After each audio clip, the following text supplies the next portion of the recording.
You know what would happen had it gone a different way? Yeah, They're Okay. taking, they took the tree down today. it was blocking the sidewalk. Yeah.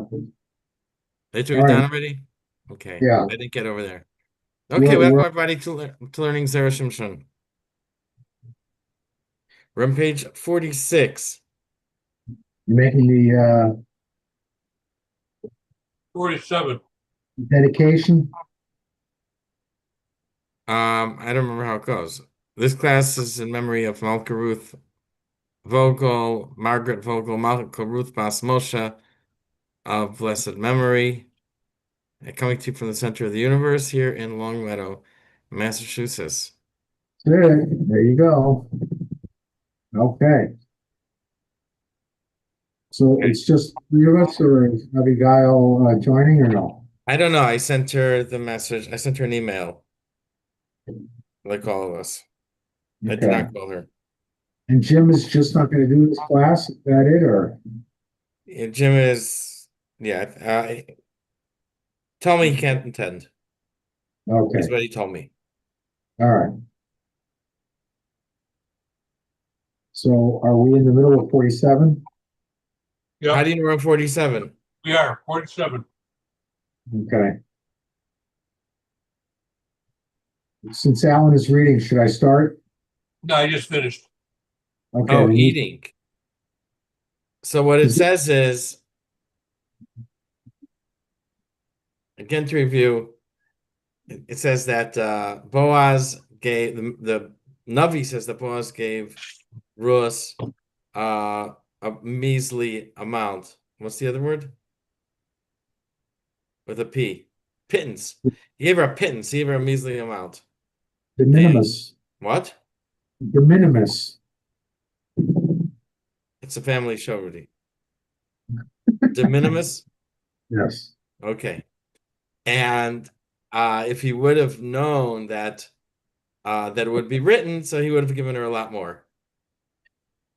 So it's not, so the whole point here was not that if he would have known that that would be written and it would be publicized, then I would have done it better.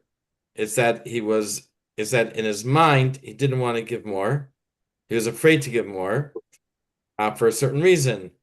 If it would have known that of how it was written, then he would realize that his misgivings, his concerns were unfounded. So that is what we're learning here. I'm going to read the end of the explanation today. Okay. So the idea is that it says that he had his he had in mind that he wanted to marry Rus. However, he didn't want to arouse any suspicion by anyone. Because well, for one thing, he wasn't first in line. There was an uncle who had first dibs, the right of first refusal to marry her. So he didn't want to let on anyone that he had an interest in her, and so that's why he gave her so little. What we're gonna say is he had nothing to worry about. Um, okay, I would like to start from, I don't remember where we stopped. Page 47, where it says there, Shimshon now addresses Boaz. Okay. Okay. So let's go. Okay, so Rudy, please begin. Again, so he's trying to avoid suspicion. That's why he gave her a little. Go ahead. Okay.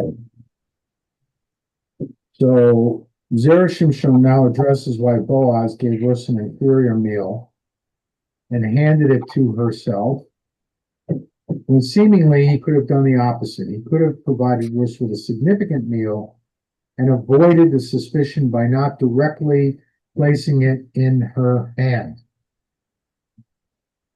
The reason Boaz did this was in order to completely avoid suspicion, as we will explain. Boaz's thinking may be explained based on what Panim Maspiros writes in the first chapter of Chagiga. Panim Masbiros is a commentary on certain parts of the Talmud. In what period of time? He says at the bottom here, 1693. Was a very 1693 Okay. was a very good year. Can you get a different background? Sure. Thank you. Hold on.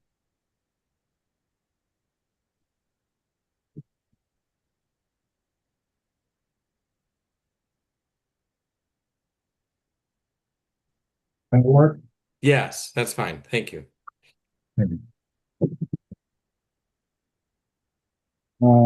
The reason Boaz did this was in order, let's see, regarding the Gemara that there, which denounces a person who gives charity to a woman in a concealed place because this brings her under the suspicion of impropriety.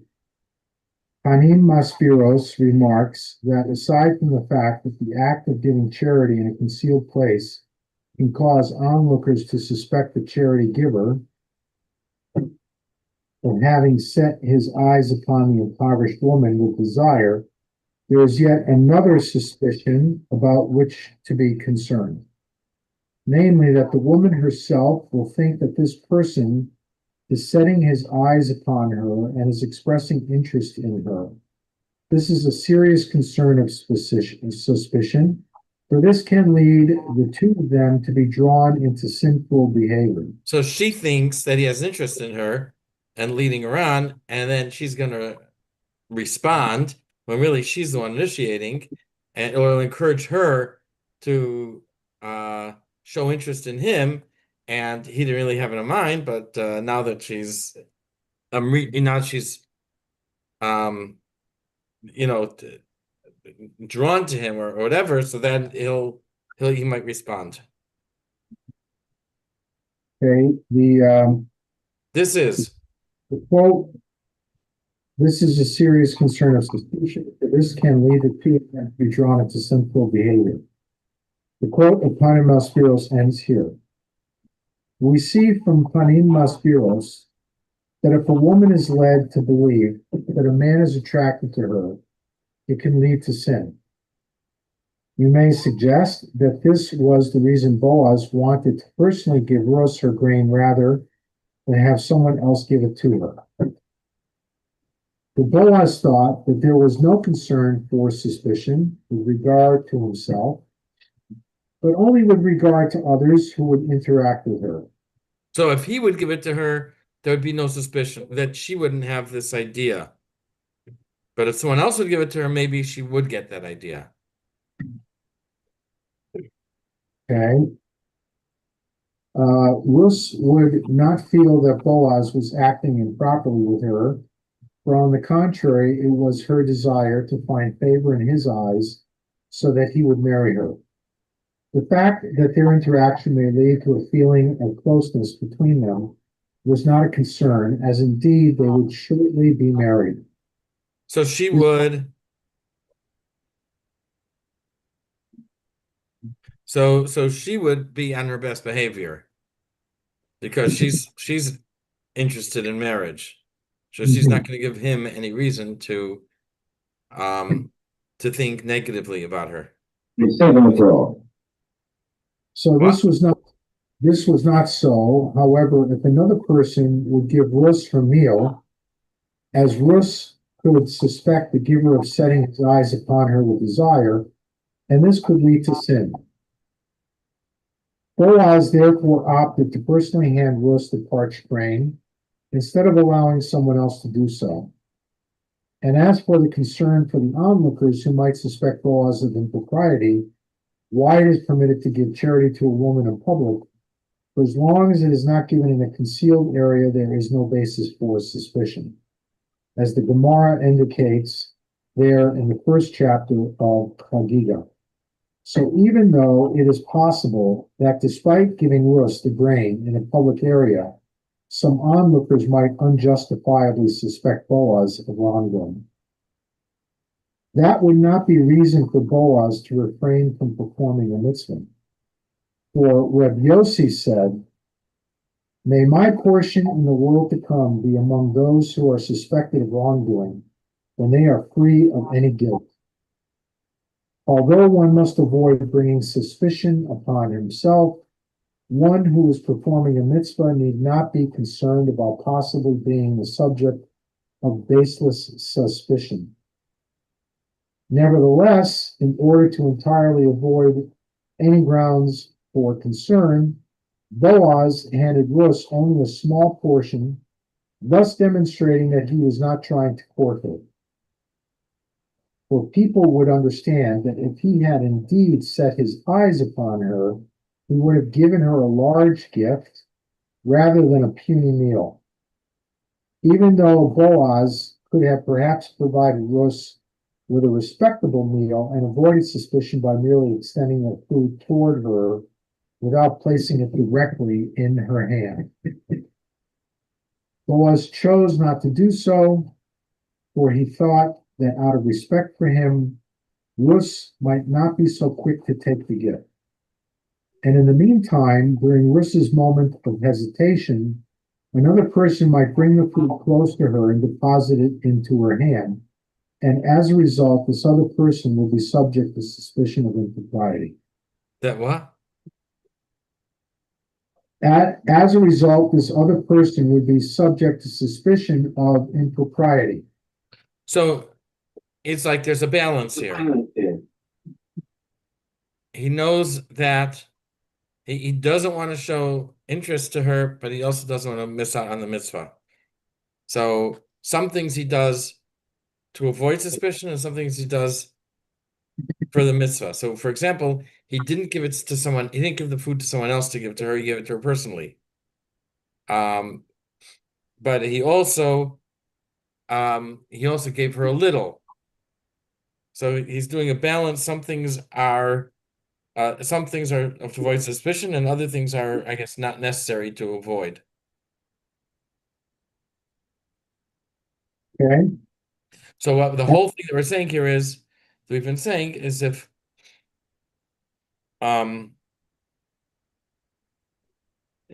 he would have known that it was written, then he would have given her a lot more, which means that he was worried about giving her a lot. But if we had known that it was validated by being written in the Megillah, then they would be saying, oh, you're not doing anything wrong. You can give her a lot also. There wouldn't be an issue. That is the main point here. What is that? Why is that? Go ahead. So explain Boaz's rationale for giving Rus a small meal. Zera Shimshon now explains why he would have given her a much more respectable meal had he known what Scripture would eventually write about the incident. Now the verse states, he handed her parched grain, using the expression by Yitzbat. Can I just say something? I'm having a hard time with this because parched grain is about as cheap a thing as you could imagine. They usually feed it to animals. How do you know this? Because that's what parched grain is. Maybe it was different then. I'm coming right back. Maybe it was different then.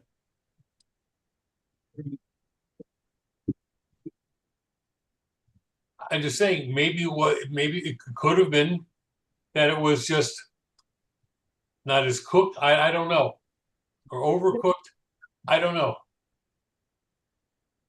I guess if it's a time, maybe I take that back because if there was a famine going on, Right.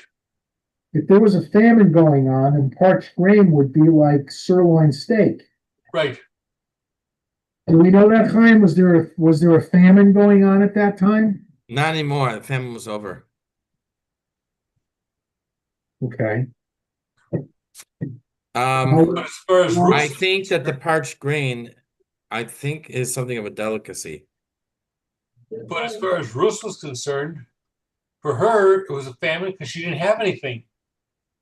So for her, it was a delicacy. I Okay. think it was considered like a treat.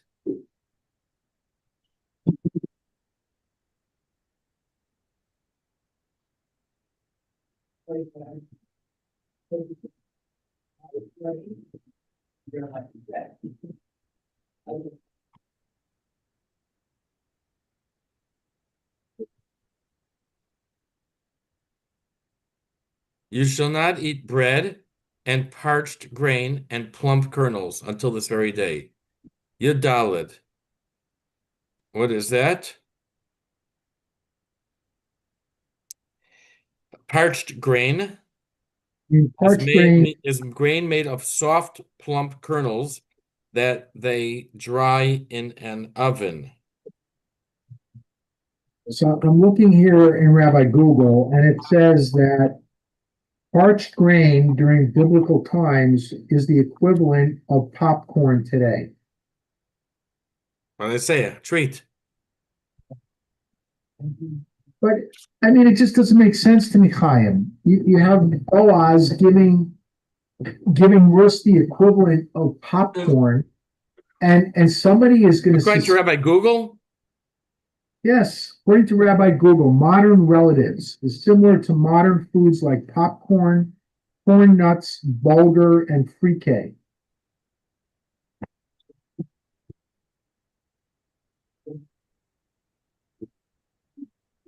I mean, says if here, it says is it a bit, here, give me a minute, which may be a little more reliable than that. Historically, I also look at historically, parched grain served as a vital nutrient-dense food source in various ancient societies, providing yes, quick energy for laborers, travelers, and warriors due to its lightweight and non-perishable nature.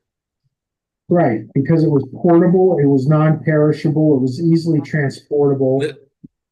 Listen And to it what was, Rashi says here. what is They dry Rashi's? it over fire in Yeah. a grain roaster's cylinder because otherwise it cannot be ground in a mill because it's too moist. I mean, if back then, if he had given her a handful of olives, which were delicacies back then, or chicken, which is a delicacy back then. It was the harvest. No, but it just doesn't make sense to me, Chaim. It doesn't make sense to me that anyone would suspect Boaz of impropriety because he hands her a few kernels of parched grain. Right. He would have given her more. And what if he gave her, that's why he gave her a few and didn't give her a lot. A small amount. Yeah, I know, but the whole argument, I mean, this whole rationale that the Zera Shimshon is going through to justify the fact that there was an impropriety. Anyways, it's all right. The Megillah says this is the first day that she was there. And Boaz said, "Come over here, partake of the bread, dip your morsel in vinegar." She sat beside the harvesters. He handed her parched grain, and she ate and was satisfied. And had some left over. Then what the Zera Shimshon is pointing out, that where it says he handed her the grain, what he will point out, we're going to read this. He handed her the grain. He handed her parched grain. The Navi uses a really, really unusual word for handed. And I think he's gonna say it's more like he extended to her the grain. Right. So he's gonna talk about that a bit. Yes, it's Here also he says handed her. Okay, start from now the verse states. So now the verse states he handed her parched grain using the expression vayitzbat, which, as Rashi of blessed memory explains, is an expression that actually denotes extending an item towards someone rather than placing it directly into someone's hand. So that means offering, right? What? He offered it to her. offer it to her. Or he either with a full hand or he put it down and pushed it towards her. But go on. He has a whole explanation here. I don't want to, doesn't pay to stop in the middle. It's difficult to say that Boaz merely extended the grain toward Rus and did not place it in her hand. For why then did the verse not write by Yoshet, which is the typical term scripture uses to express the act of extending or holding something for someone to take, and used instead the usual term by Yitzvat, which has no parallel in the Torah, as Rashi notes. Do you know what that's called? There's a term for that. What? For a word that has no match. That's the only word like it. Okay. In a set of written material Okay. What's the word? called hapax legomenon. Apax? Hapax, not APAC. Hapax. With an A. APAX. Hapax legomenon, Okay. is a word that appears once in an entire set of writings. Okay. It appears once in Tanakh. It would be a hapax legomenon, like this word. Is it Latin? It's probably from Latin, but it's in English. Okay. You can ask Rabbi Google. You don't trust me. No, I trust you. Okay. Rather, we must say, as Radak writes, that this term vayitzvat also connotes giving, and thus it is an expression that means extending something and also means giving something. Huh. So Zera Shimshon rejects Rashi's explanation, translation of the word, and he goes with Radak's translation, who says it's not merely giving, but it's extending and giving, like giving at a distance. Okay. Okay, so see there. This, however, is difficult as these two verbs, extending and giving, what? Rather, did that. Rather, we must say that Rashi writes. I read that. Rather, we must say, as Radak writes, that this term by Yitzhak also connotes giving, and thus it is an expression that means Oh, yeah, extending right. Sorry. and also means giving something. See there. This, however, is difficult as these two verbs, extending and giving, seem contradictory. For if the verse says that Boaz extended the grain, it implies that he did not actually give it. So how could the verse convey that he gave it as well? Furthermore, the act of giving includes the motion of first holding out the item. So why is it necessary for the verse here to allude to the fact that Boaz first extended the grain to Rus when it could have just stated that he gave her the grain? So rather, we must certainly explain that the verse intends to hint to an idea that is contrary to what Boaz had thought. And that is presumably the reason the verse uses an expression that could be understood as saying that Boaz merely extended the grain to Rus was in order to protect Boaz from suspicion. Okay, because through the act of extending without giving, there would be no concern that it would also cause a feeling of closeness between Rus and Boaz, the owner of the grain. For if in fact Boaz's intent was to cause a feeling of closeness, he would have placed the grain directly into her hand. That's correct. And even if another person would come and hand Rus the gift of grain that Boaz had placed down, evidently this would not be grounds for concern that this could lead to sin, for since that other person would not be giving Rus a gift from his personal funds, it would not generate a special feeling of closeness between them. If so, we may deduce from the other verses use of the term by Yitzchak that had Boaz provided Rus grain in this manner of extending it toward her without placing it directly in her hand, this would not have caused Rus to have any feeling of closeness at all, whether for Boaz or any other individual involved in giving her the grain. Accordingly, it emerges that there was no compelling reason for Boaz to give Rus the grain directly into her hand, as he could have avoided all grounds for concern by extending her the grain and not placing it in her hand.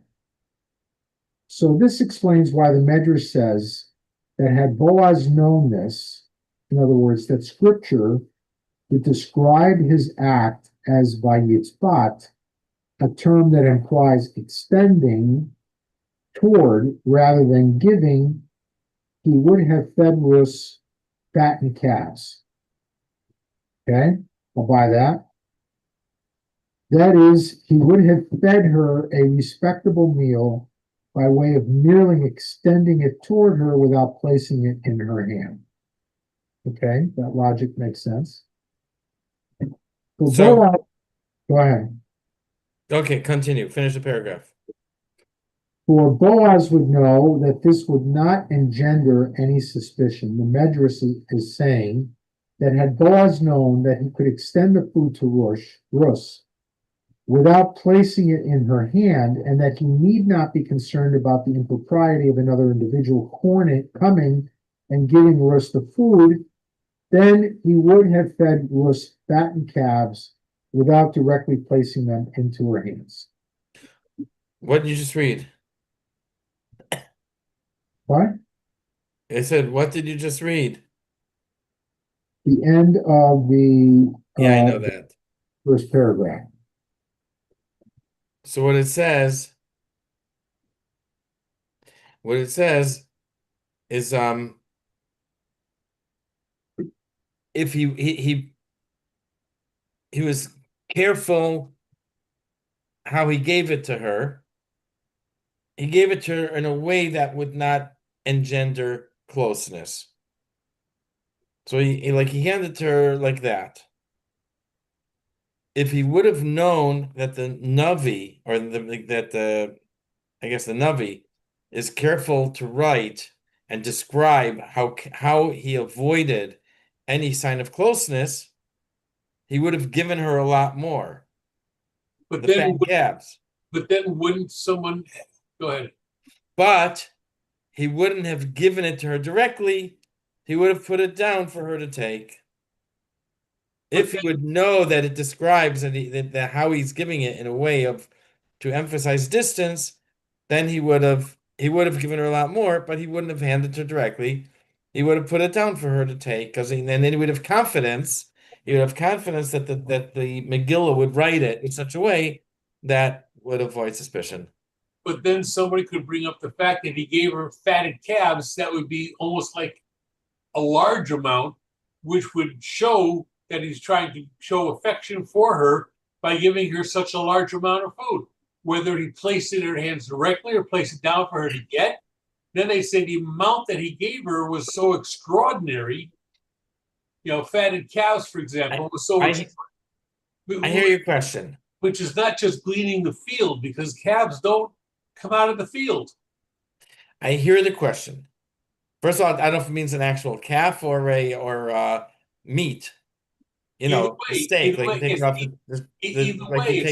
buy it in the store.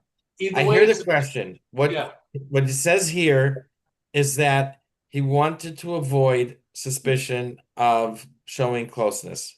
That's why the small amount, yeah. So therefore, he gave her a small amount. If he would have known that the Navi would emphasize the way that he gave it to her through extending it to her, then he would have had no problem saying, I don't have to worry about avoiding suspicion.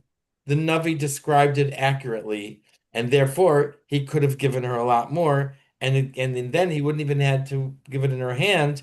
He could have put it down for her to take off the table or off the rock. That's what he's saying here. Okay? If you don't like the logic, that's No, okay. but But that's what he says, that he wanted to avoid suspicion. If he would have known how it would be described, then he wouldn't have had to go I obviously have no issue with the logic. I through mean, such it's based on the premise of the entire drush, right? Had Moshe and David and Boaz known that they what? would have been, isn't that how the whole drush started? Is had they known that they would have been portrayed a certain way, would they have done what they did differently, right? That's how this whole drush started. What it says is there's a medrash. Yes, we started. We started with the medrash. And the medrash is, one second. The medrash says that if he would have known that it would be written, he would have given her a lot more. Right. It appears to say, when we read it, you think it means that if I'd known that my tzedakah would be publicized, I would have given more. I donated $1,000 to the shul, to yeshiva, but if I would known that that it's going to be announced on Shabbos or at the dinner, I would have given 2,000. Like people are looking for kavod and honor. Kavod encourages someone to do more. That is the regular way to understand the medrash. If I know that my deed was publicized, I would have done it in a much better way. The Zera Shimshon, his whole thing is saying, in all these different stories, he's saying it's not that they're looking for honor, and now it appears that he did the mitzvah, or he didn't try hard enough, or he didn't do well enough because he thought it was just between them. But if he would have known that all generations, people would read that Reuven tried to save Yosef, or that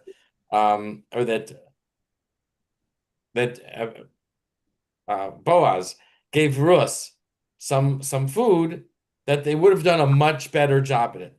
They're saying that's not what it means. What it means is that he did it this way because he was concerned. He had a concern. By Ruvain, he had a concern that maybe he wasn't doing the right thing. But if he would have known that the Torah validated what he did when he tried to save Yosef, then he would have known it was the right thing, and he would have done it fully. The same thing here. It was similar here. If he was being cautious about giving her because he expected that it would be written that Shmuel Hanavi would write that he gave her that he gave her food, and that doesn't look nice, or it could arouse suspicion. So therefore, he only gave her a pittance, a measly amount. Had he known that as this word, vayitzbat, which is it's a hapax legomenon. It's the only time that this word is written in the entire Torah, in the entire Tanakh. And it has, according to Radak, it means that he gave, but he gave it in a way of extending it to her. So that if he would have known how careful the book is, the Navi is, to describe that he gave it to her in a manner that's not close, he wouldn't have had such concerns about giving her more. That's what he says. I want to show you something. Thank you. Alan, Yes, it went from 9 to 0.8. yes. Wow. In That only is- been 2.5 months. Well, that's the power of Zera Shimshon. You know that. What? When you have a chance, read the prayer in the front cover. Blessings are transferred to those who study the words of the Zera Shimshon. health, wealth, children.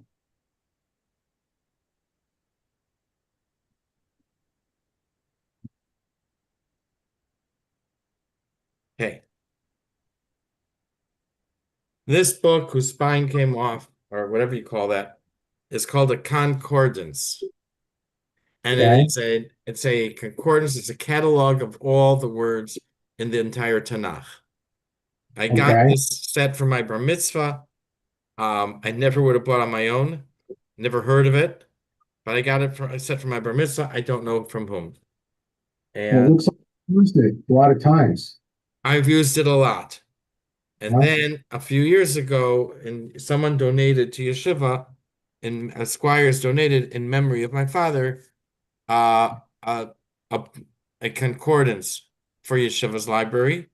And over there, it's a much newer, it's a modern edition by Professor Ibn Shushan. And it's all redone. There actually I found some things that they don't agree on. That the other one has one opinion, he puts it under a different category. And who wrote this? Who made this? I think the first ones to make it were monks. They made the original concordance. Hmm. And I think they have a number of mistakes. So this translates the newer one translates all the words into Hebrew, defines the words in Hebrew. This one defines the words in Latin. Oh, So maybe the monks were from Latin America. Who knows? Who said that? Who said that? No, who said it? Dan Quayle. Oh, Dan Quayle? Yeah, he Okay. said he was going to travel to Latin America, so he brushed up on his Latin. And right. the whole brilliant media took it as huh? As what he believed. Yeah, you remember that? They Yeah. also, oh, look how stupid he is. He thinks they Yeah. speak Latin in Latin America. Okay, so here it's the first entry on this page. Okay. Savat, and the Latin says porrigere. Porrigere. In Arabic and in Kushis, I don't know, Ethiopian, it has the idea of to grab. And we have our rabbis write a base hatzvita, a grip, henkel. What does henkel mean, Rudy? What's that? Haven't heard that in Yiddish. It means savat with a tough at the end. Yonasan Ben Uziel explains it, va'oshitla, that he extended it. V'chein hashivim, and the Septuagint also translate it as extend, and they suggest maybe it's related to the word chavat. There's a tzavat. They say maybe it's related to chavat, which I think means to grind, and they have the one entry only. Vayisbat la'kali v'tochal from Ruth, chapter 2, verse 14. Huh. Very cool. Okay, so it is indeed the only entry. It's always worthwhile to validate, to confirm when someone makes a statement like that, even if it's Zera Shimshon. That is the only one. Especially if it's a hapax legomenon. What? Especially if it's a hapax legomenon. Yes, that's what I mean. It's worthwhile to verify. Okay. Now I have to find out what porrigere means in Latin. Okay. Okay. So we have Sir Lerman bring it home. What? What do you continue? Lerman bring it home. Finish. You want to read? Alan Yes. can read. Yeah. Zera I've been for 10 Shimshon now minutes. explains the continuation of the Midrash, which discusses who describes people's deeds today in the absence of prophets. Having just discussed the idea that Reuben, Aaron, and Boaz erred in their thinking and therefore failed to perform their respective righteous deeds to perfection, the Midrash considers the following point. Now we see from the incidents just discussed here regarding Reuben, Aaron, and Boaz that at times an individual may fail to perform a mitzvah to perfection due to some erroneous thinking of his, which is contrary to the truth. But his heart is nevertheless fully loyal to the Holy One, blessed is He. Such a person's mitzvah, although imperfect, is completely desirable and pleasing to the Holy One, blessed is He, because it was performed with noble intentions. The Midrash thus reasons that this is well and good during the period when there were prophets who would inscribe people's deeds through the divine spirit of prophecy. So the prophets would reveal a prophet's noble intent even when his act was imperfect. Nowadays, however, when we no longer have prophets who can attest to a person's inner thoughts, who is capable of inscribing people's mitzvah acts and testifying to their righteous intent, so that they become publicized to the world and people can learn from the righteous deeds. Furthermore, it is difficult because the Midrash states all your deeds are. Because the Mishnah states. What did I say? Oh, because the Mishnah states that all your deeds are inscribed in a book, thus indicating that only one's actual deeds are inscribed, but one's inner thoughts and noble intentions are not inscribed. However, this is unfair, since a person's mitzvah act is sometimes imperfect while his intent is perfect and pure. In answer, the Midrash explains that today Eliyahu Hanavi and Mashiach are the ones who make sure to inscribe the deeds of the righteous, for they wish to accelerate their own arrival for the redemption of the Jewish people. Then after the deeds are inscribed, they become publicized. And in order to advance the time of the final redemption, Eliyahu and Mashiach certainly inscribe not only the good deeds themselves, but also the good thoughts and intentions that a person had when performing the mitzvah, in order to compensate for any perfection that may have been lacking in the mitzvah act. Oh, this is the end of the Medrash. Yes. Oh, yeah. What did the Medrash say? That's to summarize now. No, after the Medrash that we started with, it told about Ruvain trying to save Yosef. It talked about Aaron going out to welcome Moshe back to Egypt. And it talked about Boaz giving Rus the parched grain, the popcorn. And then it says, in the past, a person did a mitzvah and the prophets would write. Now that there are no prophets, who writes it? Eliyahu and Mashiach. Okay. I have...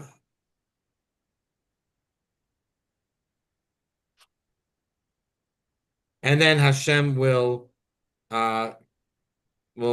sign, will notarize it. Okay. I got to go to Mincha, so you guys can read the summary on your own. Okay, thank you, Chaim. Thank you, and we'll continue next week with chapter 5. Alan. Yeah. good Next news. week, chapter 5. Good news. What? Yes, Yeah, yes. Alan. Yeah, beautiful news. Stay that way, okay? Keep eating that schnitzel. Yes. And then he's gonna have to have a okay, Thanksgiving meal. There you go.